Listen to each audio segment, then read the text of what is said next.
అవునరా, నీ బుర్ర నిండా వెధవ ఆలోచనలే. అలాంటి దురుద్దేశంతోనే ఈ పని చేశావు. రాత్రి అందరూ నిద్రపోయాక దొంగచాటుగా తాళి కట్టావు. రేయ్, నాకు తనని పెళ్లి చేసుకునే ఉద్దేశం ఉంటే ఆ రోజే చేసుకునేవాణ్ణి. దొంగచాటుగా పెళ్లి చేసుకోవాల్సిన కర్మ నాకేంటి? నిజం చెప్పాబి, తాళి కట్టడం మంచి పనే, ఒప్పుకో. నేను చెయ్యలేదు జడ్జి, నాకు తెలీదు. నువ్వు చేయకపోతే ఎవరు చేస్తారా?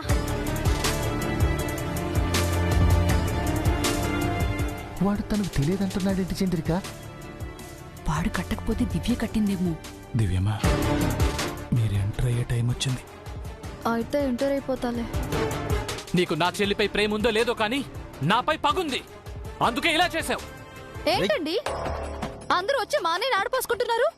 ఏం జరిగిందో తెలీదని శశి అంటుంటే నమ్ముతారు గాని ఏం తెలీదని మా అన్నయ్య అంటుంటే నమ్మరా? నువ్వు మధ్యలో రాకు దివ్య. అంటే మీరు మా అన్నయ్య పైన నీలాప నిందను వేస్తుంటే చూస్తూ ఊరుకోవాలా? నింద కాదు, నిజం. వాడే కట్టాడు. మోసం, ద్రోహం, చాటుమాటు పనులు చేయటం వాడికి వెన్నెతో పెట్టిన విద్య. రేయ్, కబ్జాలు చేయడం, ఆక్రమించుకోవడం నీకు అలవాట్రా, నాకు కాదు. నేనెప్పుడు నేను పోగొట్టుకున్నది తిరిగి దక్కించుకున్నాను రా. కానీ నువ్వు పగతో ప్రతీకారంతో నా చెల్లికి అన్యాయం చేశావు. తను జీవితాంతం ఏడవాలని తన మెళ్ళో చాటుగా తాళి కట్టావు. ఎవరు కట్టారో తెలియక తను బాధపడాలని చేశావు. కానీ ఆ బాధ నా చెల్లికి ఇవ్వనురా. నువ్వు కట్టిన తాళి నీ కళ్ల ముందే తెంపేస్తాను. నీ నుంచి నా చెల్లికి విముక్తినిస్తాను. ఏమండి అన్నయ్య?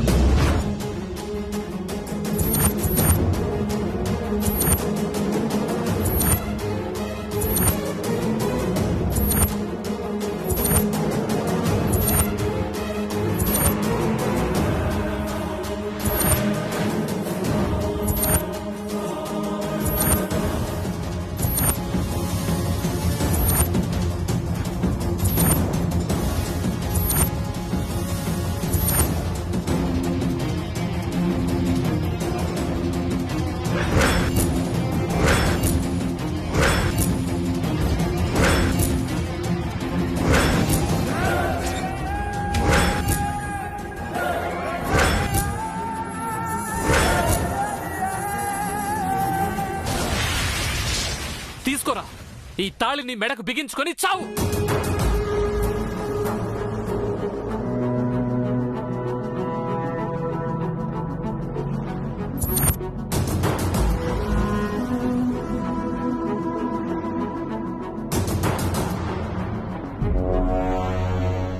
ఎంత పని చేశారండి? బ్రతకుండగానే మా అన్నయ్యని చంపేస్తారా? ఇలాంటి వాడు బతికినా చచ్చినా ఒకటే. ఎవరికి ఉపయోగం లేని వీడి బతికేందుకు? మాటలు జాగ్రత్తగా రానివ్వండి. మీరు అంటున్నది మా అన్నయ్యని. అయితే ఎవడికి గొప్పే? వాడేమైనా శ్రీరామచంద్రుడు అనుకుంటున్నావా? మీరు మాత్రం శ్రీరామచంద్రులా? మీరు నన్ను సవ్యంగా పెళ్లి చేసుకున్నారా? రాక్షస వివాహం చేసుకున్నారని మర్చిపోతున్నారు. దివ్య, ఎస్, మీరు చేస్తే న్యాయం, మా అన్నయ్య చేస్తే అన్యాయమా? ఇంకా మా అన్నయ్య శశిని ప్రేమిస్తున్నాడు. తన మెళ్ళో తాళి కట్టే అర్హత మా అన్నయ్యకి ఉంది. మీకు ఏ అధికారం ఉందని నా మెళ్ళో తాళి కట్టారు? ఏ హక్కుతో నా జీవితాన్ని నాశనం చేశారు? మీకు పసుబలం తప్ప జరిగిన మన పెళ్లిలో పుణ్యమే ఉంది. జంతువుకి మీకు తేడా ఏముంది? దివ్య!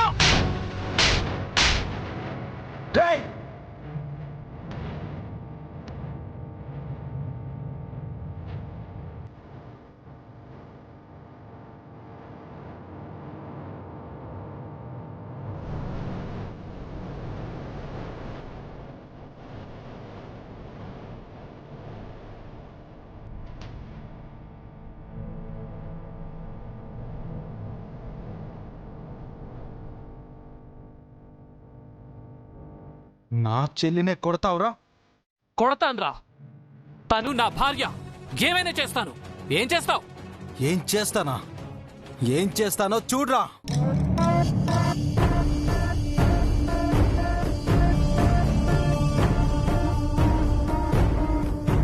రేయ్ రేయ్ రేయ్ రాయ్! శ్రీరస్తు శుభమస్తు, శ్రీరస్తు శుభమస్తు. రేయ్ రేయ్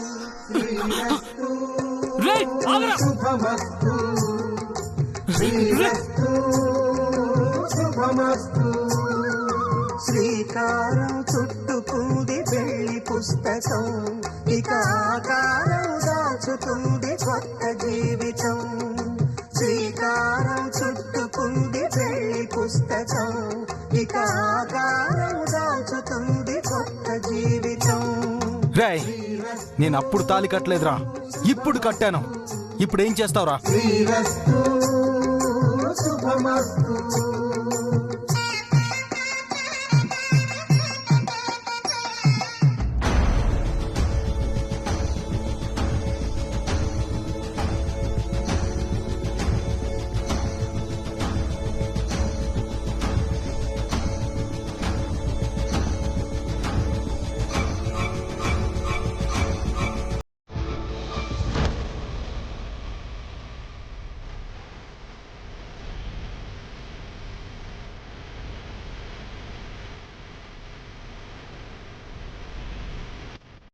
అమ్మని దివ్య అన్నంత పని చేసింది చంద్రిక.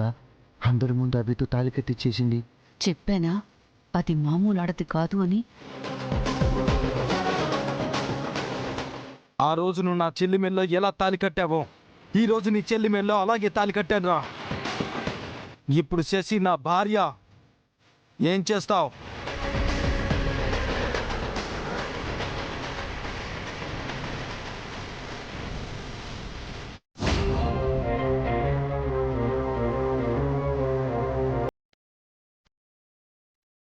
మేడం,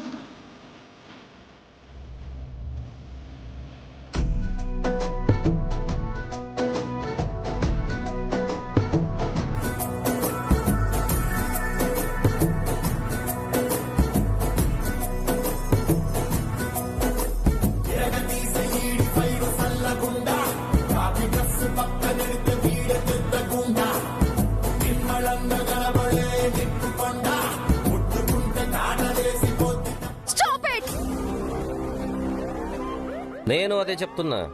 ఇక మీద అన్ని ఆపేసాయి. ఇంకా చేయడానికి ఇంకేం లేదు నీకు. నువ్వు శశిని కిడ్నాప్ చేసి మైండ్ గేమ్ ఆడాలనుకున్నావు. కానీ దివ్య అదే శశిని అందరి మధ్యలో పెట్టి ఎమోషనల్ డ్రామా చేసి తన అన్నయ్యతో శశి మెడలో తాళి కట్టేలా చేసింది తను. ఏ పెళ్లిని నువ్వు ఆపాలనుకున్నావో అదే పెళ్లిని కళ్ళు మూసి తెరిచే లోపు జరిపించింది దివ్య. అసలు దాన్ని పెళ్ళంటారా సార్? అయ్యా, తాళి కడితే పెళ్ళి అంటారు నాగే. ఇప్పుడు కూడా ఏం కాలేదు. మీ మేడం ఊ అంటే చాలు సేమ్ పెళ్లి ఇక్కడ కూడా జరిగిపోద్ది. తాళి కట్టగానే పెళ్ళైనట్టు కాదు, ఇల్లాలగానే పండగ కాదు. ముందు ఉంటుంది ముసళ్ళ పండగ. ఏదో నీ నోటి తృప్తి తప్ప అక్కడ నువ్వు సాధించేది ఏమీ లేదు. ఎందుకంటే అక్కడ ఉన్నది నిన్ను మించిన దివ్య. అది నా ముందు పుట్టి పెరిగిన పిల్ల చాప. ఆ పిల్ల చేపే ఈ తిమింగలాన్ని ముప్పు తిప్పలు పెడుతుంది. మీ అమ్మ దగ్గర ఓడిపోయావు, మీ అక్క దగ్గర ఓడిపోయావు, మీ బావ దగ్గర ఓడిపోయావు, ఆఖరికి మీ అక్క పిల్లల దగ్గర కూడా ఓడిపోతూనే ఉన్నావు.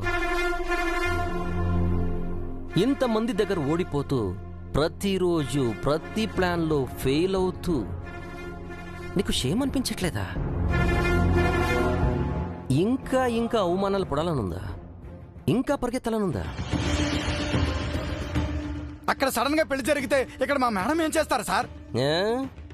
అందరినీ పిలిచి మంటపంలో పెళ్లి చేస్తున్నప్పుడు మీ మేడం ఏం చేశారు? ఇప్పుడు చేస్తాను. అప్పుడే అందరి ముందు శాపం గురించి చెప్పుంటే ఈ కథ ఇంతవరకు వచ్చేదే కాదు. ఎగ్జాక్ట్లీ. ఇప్పుడు నేను నీతో డైరెక్ట్ గా మాట్లాడుతున్నాను. నువ్వు అప్పుడు నిజం చెప్పుంటే ఇప్పుడు నీ ఆత్మతో మాట్లాడాల్సి వచ్చేది. What do you mean? I mean నువ్వు ఒక సింపుల్ లాజిక్ ని మిస్ అవుతున్నావు నిత్య. ఒక చెంప మీద కొడితే ఇంకో చెంప చూపించే గాంధీ మహాత్ములు, ఆడి తప్పని హరిశ్చంద్రులు, అడిగిన దానం ఇచ్చే బలి చక్రవర్తులు, అవసరమైతే శరీరాన్ని కూడా కోసిచ్చే శిబి చక్రవర్తులు ఎవరు లేరు ఇక్కడ.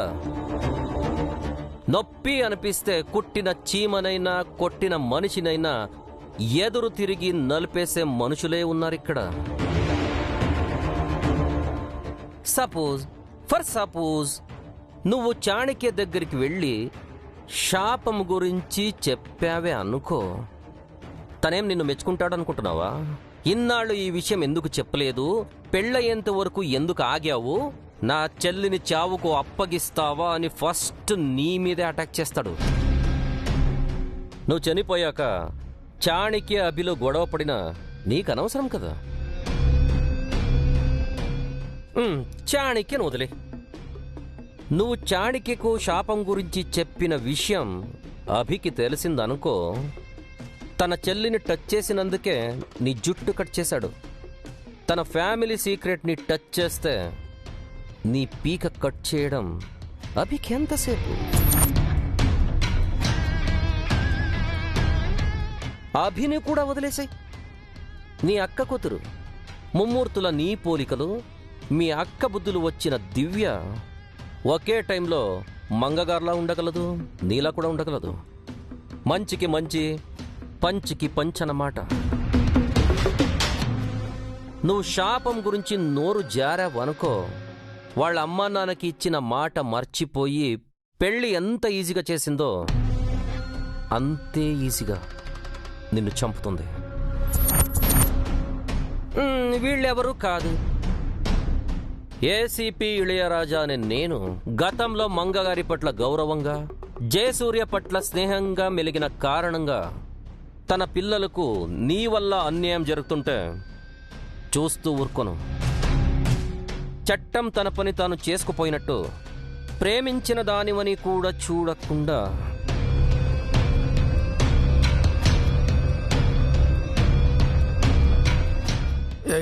ఏం చేస్తారు సార్? ఏమో నాకే, నా మూడు ఎప్పుడు ఎలా ఉంటుందో నాకే తెలీదు. ఏదైనా చెయ్యొచ్చు. నాలో మృగం, మనిషి, స్వర్గం, నరకం, మంచి, చెడు అన్నీ ఉన్నాయి.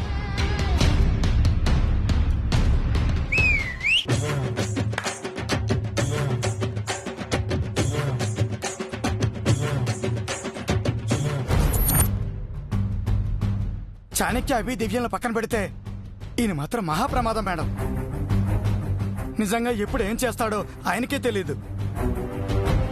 అనవసరంగా రిస్క్ ఎందుకు మేడం? కామ్గా ఉండిపోదాం, సౌండ్ చెయ్యొద్దు ప్లీజ్. ఉరుములు మెరుపులతో వచ్చిన, సైలెంట్ గా వచ్చిన సైక్లోనే నాగభూషణం. డైరెక్ట్ గానే నా వైలెన్స్ ని కూడా చూపిస్తాను. దివ్యమ్మా, మీరు గ్రేట్ అండి. గ్రేటెస్ట్ గ్రేటప్యహ. చారుకేశా, ఏంటి ఏమైంది నీకు? మీ బుర్ర దివ్యమ్మా. ఆయన అపర చాణక్య అయితే మీరు ఆడ చాణక్య. నిన్న పెళ్లి చేస్తాను అని చెప్పారు, ఈ రోజు చేసేశారు. అసలు ఈ పెళ్లి ఎలా చేస్తారా అని రాత్రంతా నేను తెగ ఆలోచించేశానండి. చాణక్య సార్ ఆవేశంగా ఉన్నారు, శశమ్మ కోపంగా ఉన్నారు, అబీబాబు సంగతి సరే సరాయే. ఇన్ని చిక్కుముళ్ల మధ్య అబీబాబుతో మీరు మూడు వేయించారు అంటే మీరు సామాన్యురాలు కాదు దివ్యమ్మ, సామాన్యురాలు కాదంతే. అవునండి, రాత్రి నాతో తాళి తెప్పించడం, నిద్రపోతున్న శశమ్మ మెళ్ళలో మీరు తాళి వేయడం, తెల్లవారగానే ఆ తాళి గురించి గొడవ. చాణక్య సార్ని మీరు రెచ్చగొట్టడం, సార్ ఆ తాళిని తెంచటం, మిమ్మల్ని కొట్టడం, అబీబాబు శశమ్మ మెళ్ళలో తాళి కట్టడం. అబాబాబాబాబాబాబాబా, ఇదంతా ఒక సినిమా రీలా గిర్రుని తిరిగేసింది అనుకోండి. ఒకవేళ అబీబాబు తాళి కట్టకపోయి ఉంటే అలా జరిగే అవకాశమే లేదు. అంటే అంతా ఆలోచించే పర్ఫెక్ట్ గా ప్లాన్ చేశారన్నమాట. మీరు జీనియస్ దివ్యమ్మా. ఊరికి పొగడకు చారుకేశా. ఇక ముందు ఏం జరుగుతుందా అని భయంగా ఉంది. దేనికండి భయం? దేనికి? గుర్రాన్ని చెరువు దాకా తీసుకువెళ్తాం గాని నీళ్ళైతే బలవంతంగా తాగించలేం కదా. అలాగే అన్నయ్యకి పెళ్ళైతే చేశాం గాని కాపురం ఎలా చేయించను? ఇన్ని ఆలోచించిన వారు అది ఆలోచించకుండా ఉంటారు దివ్యమ్మా. మీరు ఎంత ఆలోచించినా అన్నయ్య మైండ్ లో ఏముందో నాకు అర్థం కావట్లేదు చారుకేశా. ఊరుకోండి, మీ అన్నయ్య గారి గురించి మీకు తెలియపోవడం ఏమిటి? నువ్వు నాకు హెల్ప్ చేస్తావా? చెప్పండి, మీరేం చేయమంటే చేస్తా. అన్నయ్య మనసులో ఉన్న బాధ ఏంటో చెప్పు. అది నాకు తెలియదండి. నువ్వు తెలిసి చెప్పట్లేదు కదా? నిజంగా తెలియదు దివ్యమ్మా. అయితే నాతో ఎందుకు హోమం చేయించాడు? ఈ ఇంట్లో ఎందుకు ఉండొద్దు అన్నాడు? శశిని పెళ్లి చేసుకోవడానికి ఎందుకు ససేమీరా అన్నాడు? నాతో ఎందుకు పూజలు చేయించాలనుకున్నాడు? వీటికి అన్నయ్య మనసులో ఉన్న బాధకి ఏదో సంబంధం ఉంది. అదేంటో తెలిస్తే అన్నయ్యని శశిని హ్యాపీగా కలపొచ్చు చారుకేశా. చెప్పు. విశ్వాసానికి మారు పేరైన చారి అంకుల్ కొడుకువి నువ్వు. చెప్పు చారుకేశా. భలేవరే, నాకు తెలిస్తే చెప్పకుండా ఎంతసేపు ఉంటానా?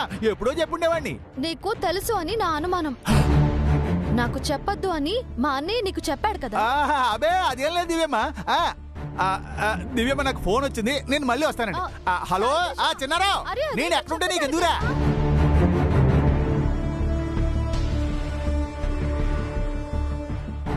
చారుకేశకి నిజంగానే తెలీదా లేక తప్పించుకుంటున్నాడా? అన్నయ్య మనసులో ఏముంది ఎలా తెలుసుకోవాలి?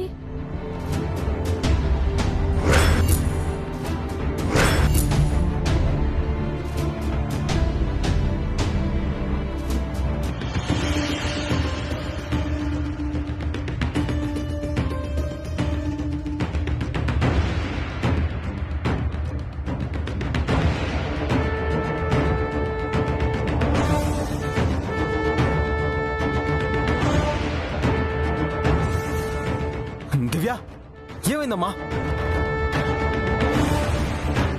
ఇంతటితో ఈ విషయం వదిలేయండి. వెళ్ళి ఎవరి పని వాళ్ళు చూసుకోండి.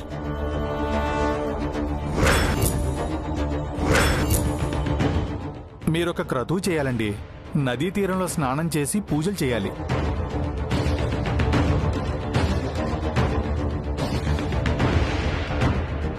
అప్పుడు అన్నయ్య ఎందుకంత కంగారు పడ్డాడు? జేజీ కూడా టెన్షన్ అయింది. అంటే జేజీకి ఏమైనా తెలుసుంటుందా? అడిగితే చెప్పదు. జేజీ రూమ్ లో వెతికితే ఏదైనా క్లూ దొరకచ్చు.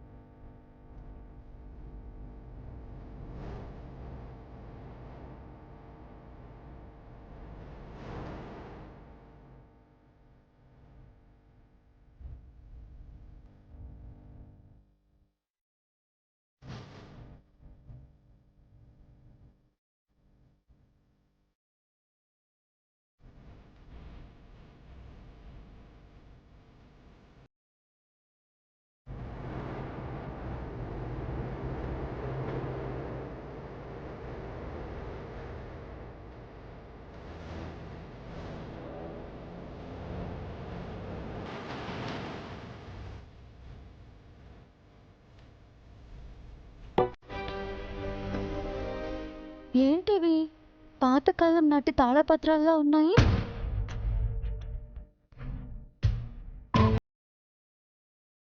సంస్కృతంలో రాసి ఉందే, దీనికి అర్థం ఏంటి? గుడికి సంబంధించిన గుర్తులున్నాయి అంటే ఇవి గుడికి చెందిన పత్రాలా? మరి ఇంట్లో ఎందుకున్నాయి? వెంటనే పంతులు గారిని పిలిపించి వివరం అడగాలి కల్పన. ముహూర్తం గురించి కనుక్కోవాలి. అలాగే బామ్మగారు.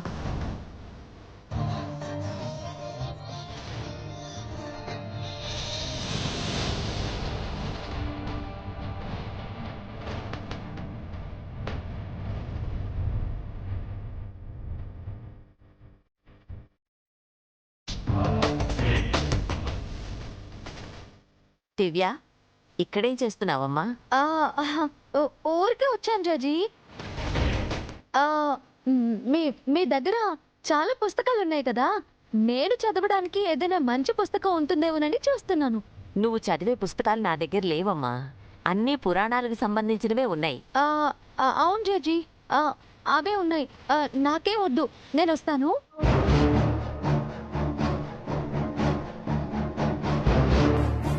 బామ్మగారు, దివ్య నిజంగానే పుస్తకాల కోసం వచ్చిందంటారా? అందుకే వచ్చానని చెప్పింది కదా. వేరే ఏముంది ఈ రూమ్లో? నాకేదో డౌట్గా ఉంది బామ్మగారు. దివ్యలో ఏదో కంగారు కనిపించింది.